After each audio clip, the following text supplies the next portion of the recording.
नमस्कार, news express में नजर डालते हैं अब तक की बड़ी खबरों पर। उत्तर प्रदेश में विधानसभा चुनाव के तीसरे चरण के लिए प्रचार जोरों पर है। मुख्यमंत्री योगी आदित्यनाथ ने शुक्रवार को मैनपुरी की करहल विधानसभा क्षेत्र में चुनावी रैली को संबोधित करते हुए समाजवादी पार्टी के राष्ट्रीय अध्यक्ष अखिलेश यादव के चाचा शिवपाल यादव पर जमकर तंज कसा। मुख्यमंत्री योगी आदित्यनाथ ने कहा कि आज शिवपाल यादव की जो दुर्गति है वह देखकर दुख होता है।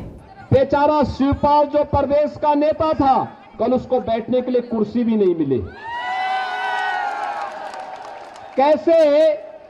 कैसे वहां कुर्सी नहीं मिली और वह मुंह लटकाए बैठा था।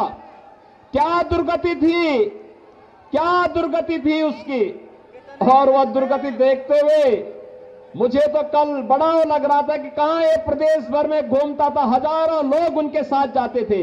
नेताजी का प्रमुख सिपा सालार हुआ करता था और कल उस बेचारे को कुर्सी का हत्ता मिला बैठने के लिए, कुर्सी का हत्ता। यानी आज के दिन पर अगर किसी व्यक्ति को आप दुर्गति का जीता जागता नमूना देख सकते हैं तो शिवपाल यादव उसका एक जीता जागता नमूना आपको मिल जाएगा।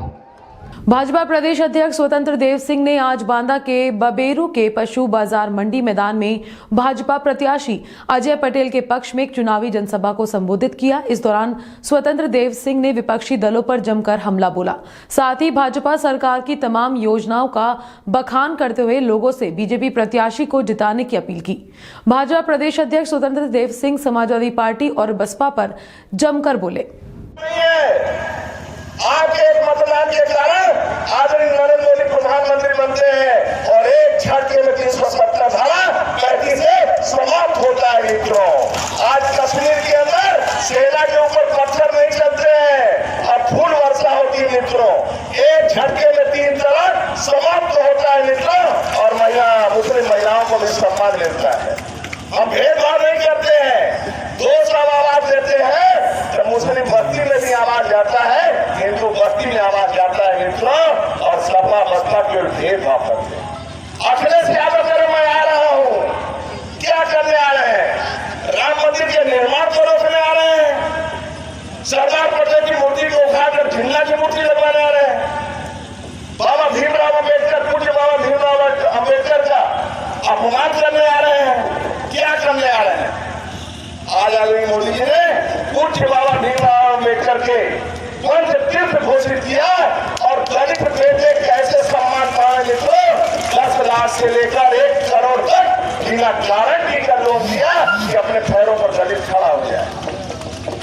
जिस कम में चाय पी रहे हैं, पहले सामने वाली कोठी में गैस का कनेक्शन था और मेरे बेटे ने गैस का कनेक्शन दिया है। सुबह उठता हूँ तो इज्जत घर में जाता हूँ शौचालय, वह शौचालय मेरे बेटे ने बनवाया। सुबह जब जगता हूँ तो उसके बाद गैस का चूल्हा जलाता हूँ, वो मेरे बेटे ने दिया है। फिर उस पर पराठा सेकता हूँ, वह भी यंत्र मेरे बेटे ने दिया है। 500 रुपए की जरूरत होता है तो मैं बैंक में जाता हूँ, 500 का नोट भी निकलवाता हूँ, मेरे बेटे ने दिया है। आपकी बेटा कौन है? कहा नरेंद्र मोदी और योगी मेरा बेटा है। एक तरफ सपा वाले गुंडे ही करने आते हैं, भ्रष्टाचार करने आते हैं, लूटने आते हैं। क्या आने दोगे? आने दोगे? जोर से बोलो, जोर से बोलो। मित्रों, रोकना है। अजय पटेल को सम्मान नहीं मिलेगा। सभी घरों में स्वच्छ पानी पहुंचाना है, इसलिए अजय पटेल को जितवाना है। मित्रों, पानी को तरफते थे, पकड़ते थे तो करंट आता था। थका किसान घर पहुंचता था तो 10 रोटी के बजाय 2 रोटी खाता था। जब योगी सरकार आए 5 साल के अंदर मित्रों 24 घंटा 22 घंटा लाइट मिलने लगी। थका किसान जब घर पहुंचता है तो बीवी का शकल देखकर 2 के बजाय 10 रोटी खाता है।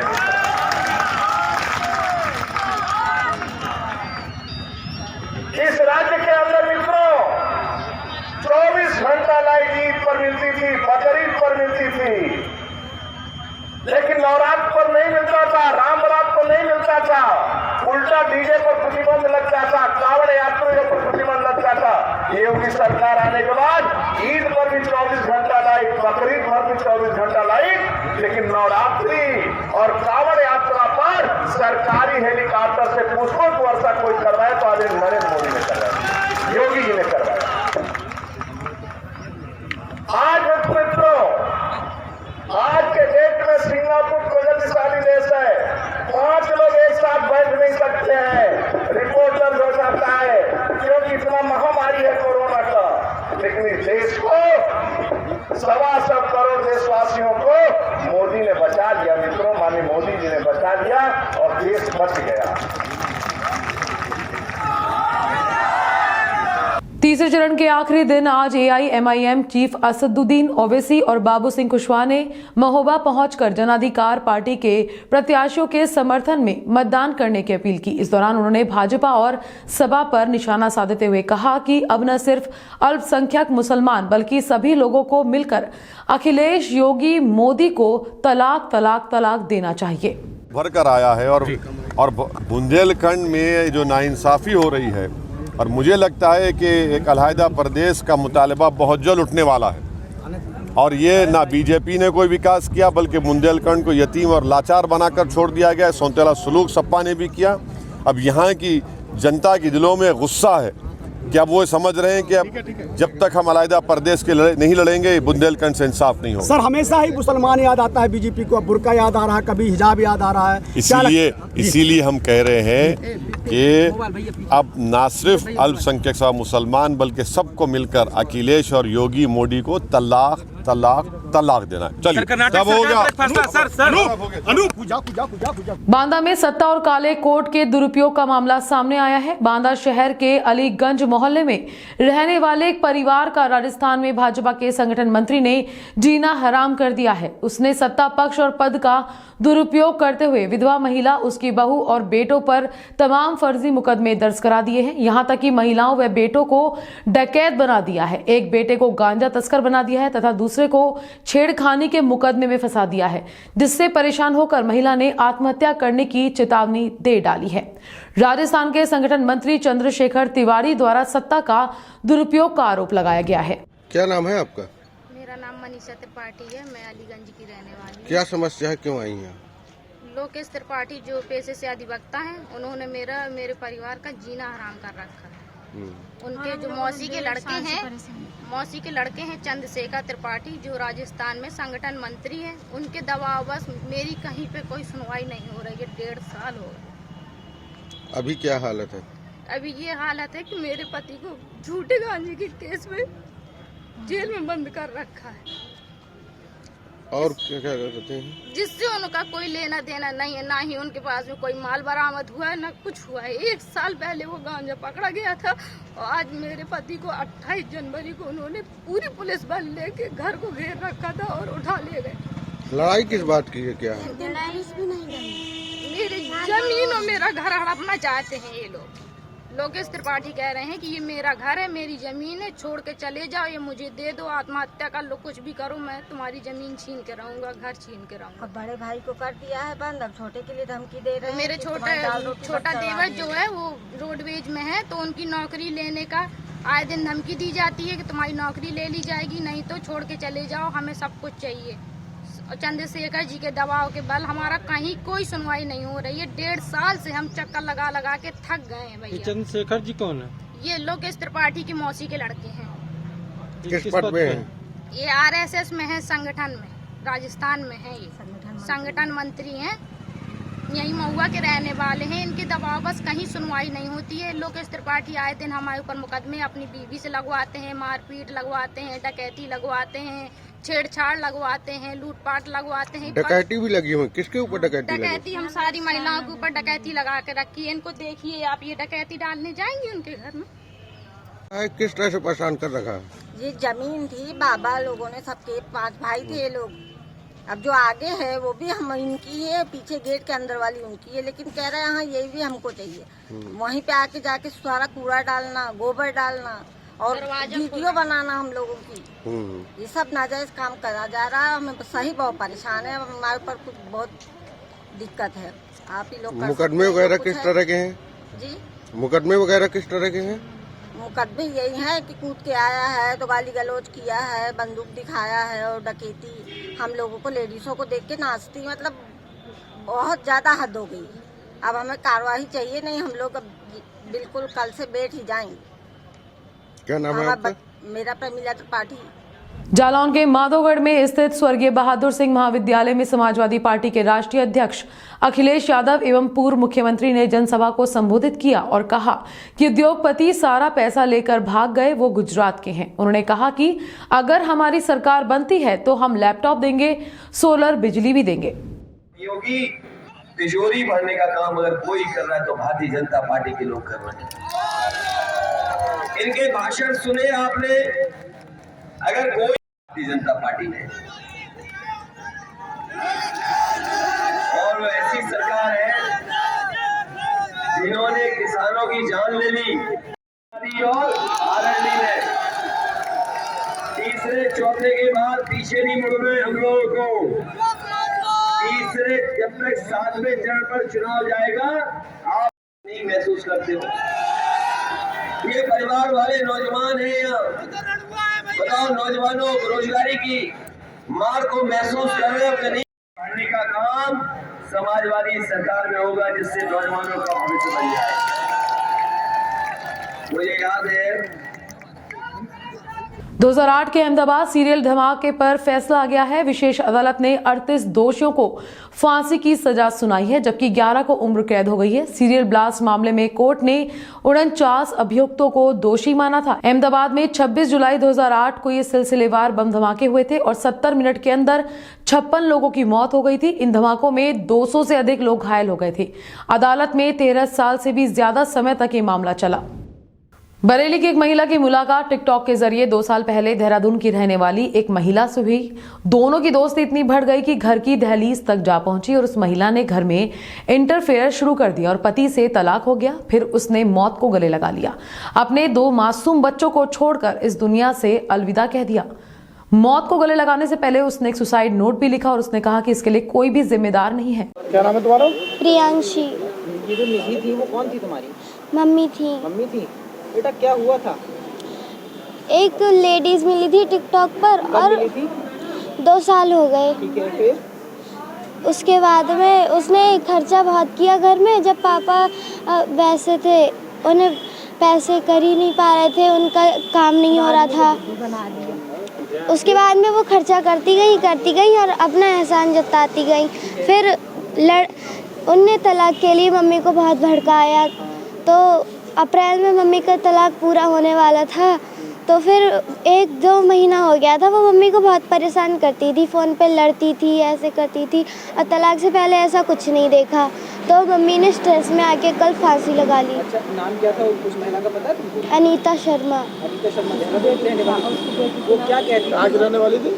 देहरादून, हरवटपुर। देहरादून। वो क्या कहती थी? हरवट। वो तुम्हारी मम्मी से क्या कहती थी? सबसे पहले तो उसने मम्मी को ऐसे करा कि पापा के खिलाफ उसने भड़काया, बहुत ज़बरदस्ती करके उसने तलाक करवा दिया।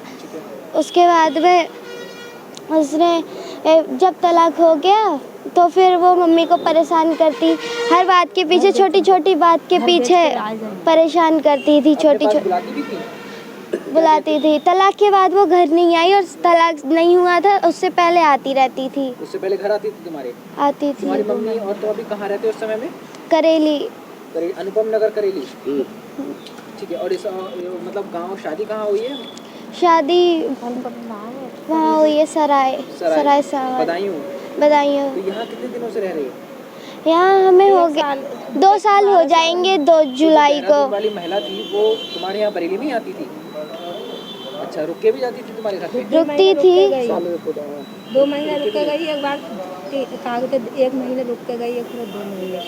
और सबको अब जब मम्मी ने फांसी लगाई तो उससे बात हुई थी कुछ? उससे रात में बहुत लड़ाई हुई थी। फिर मैं तो लड़ाई हुई थी पता है? ये पता नहीं, मुझे हल्की फुल्की आवाज़ आई थी। मैं दूसरे साइड सोती हूँ क्योंकि मम्मी पास सोने नहीं देती हैं। अच्छा, फोन पे लड़ाई हो रही थी।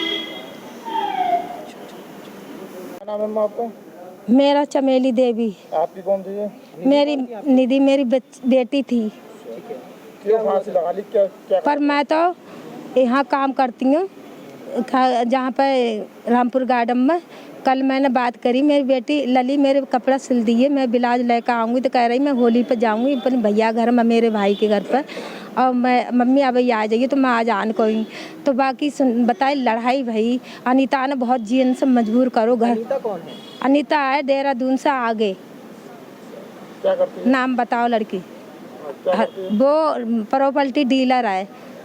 कैसे इनकी जान पहचान हुई? तो व्हाट्सएप पर टी टॉप चलाती है। हमारी लड़की कपड़ा सिलती मशीन में, हाँ, कपड़ा सिलती तो बा टी टॉप पे मिली तो बा ऐसी चिपक कर रह गई। मेरी लड़की के बाल लंबे लंबे बालन में फिदा हुई गई और उसकी टी टॉप पे कतई चिपक गई। तो यहाँ आए जाए लकड़ी हमने कही तो बस लड़की से अपनी जाको संग छोड़ दे। तो कह रही बेटी मेरी आके जब मेरी मम्मी तुमसे ज़्यादा मोह प्यार करती है, बहुत समझती है, अब अंदर अंदर जाकर बाको खोखला कर दो बाना ना मेरी बेटी को निधि को उससे चिपकी रहती ना मालूम। अब पति से छुड़वाए रहती, पति रोते रहते मेरे से कहते। तो मैंने सोची कि मेरी बेटी जिंदा रहे कहीं भी हर बाके जोरे रहा है तो बान पेट में दाके तलाक कराए लो। और मेरी लड़की का ऑपरेशन हुई कि बच्चेदानी लिकर गई बा में कागज रोल घंटा हॉस्पिटल में। तलाक किसने करा दिया? तलाक बाई ने करवाओ मेरी लड़की से। एक लड़का को क्या नाम था उसका? उस महिला का क्या नाम था? अनीता शर्मा। तो अनीता ने तलाक क्यों कराना चाहती? क्या उनके साथ रहना चाहती? हाँ अनीता अपने संग रखना चाहती, अपनी बीवी बनाए कर अनीता। अनीता इनके पति के साथ ना पति को छुड़वाए का अपने संग जीवन बिताना चाहती है निधि के संग में। अनीता ने ये कहा था कभी कि जो है तो मतलब हम तुम्हें अपनी पत्नी बनाकर। हाँ मेरे से कही कि निधि शर्मा में भाजाई वहाँ पर मेरे जौरे में इसको इतनी खुशियाँ दूंगी। तुमने दमाद 2 कौड़ी का ढूंढा है 2 पैसे का, वो गंदी गंदी हरकतें करता है। तुम्हारी बेटी रात दिन कपड़ा सिलती है, मैं राज कराऊंगी कतई बैठी खिलाऊंगी और बाना आदमी के तलाक करवा कर फिर वहाँ बाना काम करवाओ को घर पर आको बाल पकड़ के मारती हुई। और वो जबरिया यहाँ पर आई है चौका बासन घर का खाना पीना सब। और बाकी बेटी कुछ ना करती, वह पूछती कुछ बना लिया। जब वो आ रही यहाँ पर ही तो वह रोज टॉर्चर करती, तू अपने आदमी से मिलती है? आदमी तो वो कहती क्यों? तो पता ना काय से कल लड़ाई करी वहाँ ना, फिर इतने ही बीच में मैं पता ना आए कैसे फांसी लगाई। बेटी को सोन ना देती फिर यांसी को बाकी जाओ। अनीता जो है बरेली भी आई थी? बरेली ये 2 महीना रह के गई आपकी बेटी के घर? बेटी के घर पर दामाद के सामने दामाद रोते रहते, परेशान होते। दामाद कहते मेरी निधि को बचा लो, मेरे से कहते मैं सोती निधि बाकी बेचारू मर जाएगी इसलिए वही जिंदा रहा है। तो बान मेरे सर में तेल डालती अनीता और सब घर के तेल डालती। और जब बान निधि ने तलाक दिलवा फिर मौसा अनीता बात नहीं करती है। मेरी लड़की के संग जुल्म ढाई रही, कल से लड़ाई करिए अभी 15 दिन ना भाए, देहरादून से आई है 2 महीने रह कर। आपकी बेटी ने फांसी क्यों लगाई? इसका कुछ अंदाजा है आपको? जी ना पता मैं रामपुर गार्डन में पराए घर पर काम करती हूँ घरेलू। तो मैं मों को गाड़ी से छोड़ के गई, मेरी देवती ने मोह बताई आई कि नानी जल्दी आ जाओ मम्मी ने फांसी खाए लाई। अरे तो मैं उठ कर थड़ी ना हिम पा रही, रोते रोते। मेरे 4 बच्चन में एक निधि हीरा थी, मेरी धीर की धरैया थी, मेरा ऑपरेशन कराओ। और मोर जय मैं कहा था हाँ वो बुलाए लेती नटखट कर कि जल्दी आ जाओ ना मैं जीऊँगी ना मैं मर जाऊँगी। हाँ तिबा को रह आई तो वो घर बांध के लिए टॉर्चर कर रही कि घर बेच दे और तू यहीं रहा, तू ना आदमी तो छोड़िए दो। अब तो कागज पर कहती मैं घर नहीं छोड़ूंगी, अपने ही घर ही रहूंगी। बच्चे साथ में थे, बच्चों को साथ में रखना चाहती थी? हाँ, लड़की को अलग सुलाती, जाको संग ना सुलाती, दोनों जने संग लेटते या सुलाती, कभी कभार तो पानी घाई सुलवाती जाको। तो आपकी बेटी आपकी निधि के साथ में वो अनुपम जो थी लेटती थी, बहू लेटती उसके संग में, अब हूँ लेटती। मैं भी 8 दिन रह के आई तो कागज बीमार मैं रह के आई तो मोना बहुत मिना करी। तो लड़की के पता ना क्या करो, अब अपने पति को रोती बहुत याद करती। तो अब हाथ पे लिख के गई है कि कागज मैं मेरे पति देव मेरी दोनों बच्चन को बहुत खुश रखना, मेरे पति देव मेरे बच्चन को बहुत खुश रखना, मैं कैसे जीऊंगी बेटा। विद्याधर थाना क्षेत्र नेशनल हैंडलूम के पास एक मंदबुद्धि लड़की एक सूखे पेड़ पर चढ़ गई। पुलिस और सिविल डिफेंस रेस्क्यू टीम मौके पर पहुंची और उसको उतारा। उर्फी जावेद एक बार फिर अजीब ड्रेस पहनकर स्टाइल मारती नजर आई। उर्फी रोज की तरह अलग अजब आउटफिट में नजर आई और रोज की तरह तस्वीरें सोशल मीडिया पर वायरल भी की। एक बार फिर उर्फी ने एक वीडियो शेयर किया है और इस बार यूजर्स उनके पीछे पड़ गए हैं। उर्फी जावेद ने लाइट ब्राउन कलर की वन शोल्डर ऑफ आउटफिट पहना। इस आउटफिट का ट्विस्ट ये है कि इसका एक शोल्डर तो ऑफ है ही, साथ में एक लेग भी ऑफ है। टाइगर 3 की शूटिंग विदेशों में करने के बाद अब सलमान खान इसके आखिरी हिस्से को शूट कर रहे हैं। दिल्ली में फिल्म टाइगर 3 की शूटिंग शुरू हुई। ऐसे में सेट से कुछ तस्वीरें सामने आई जिसमें सलमान और कैटरीना को एक्शन के अवतार में देखा गया। दोनों ही सेट से आई तस्वीरें इंटरनेट पर वायरल हो रही हैं। इस बार फिल्म में इमरान हाशमी अहम भूमिका में नजर आए। भारत और वेस्ट इंडीज के बीच दूसरा T20 मुकाबला कोलकाता के ऐतिहासिक मैदान ईडन गार्डन पर खेला गया। टीम इंडिया 3 मैचों की सीरीज में पहला मुकाबला 6 विकेट से जीतकर 1-0 की बढ़त बना चुकी है। अब टीम का दूसरा T20 मैच जीतकर सीरीज अपने नाम करने का इरादा है। न्यूज़ एक्सप्रेस में आज इतना ही। नमस्कार।